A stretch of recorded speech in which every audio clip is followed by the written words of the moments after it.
బంగ్లాదేశ్లో మైనారిటీలపై మారణ హోమం జరుగుతోందని ఆ దేశ మాజీ ప్రధాని షేక్ హసీనా అన్నారు.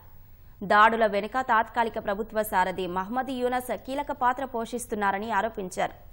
భారత్లో ఆశ్రయం పొందుతున్న ఆమె న్యూయార్క్లో జరిగిన ఓ కార్యక్రమాన్ని ఉద్దేశించి వర్చువల్గా ప్రసంగించారు.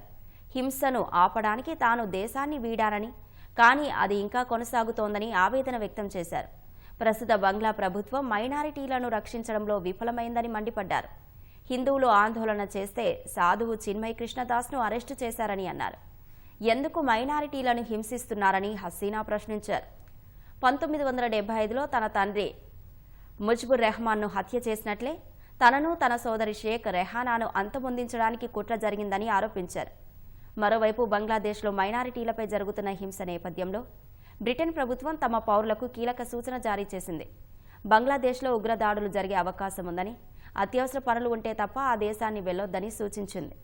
అటు ఇరు దేశాల మధ్య నెలకొన్న ఉద్రిక్తతలపై చర్చించేందుకు ఈ నెల 9, 10 తేదీల్లో భారత విదేశీ వ్యవహారాల శాఖ కార్యదర్శి విక్రమ్ మిశ్రీ బంగ్లాదేశ్లో పర్యటించనున్నారు.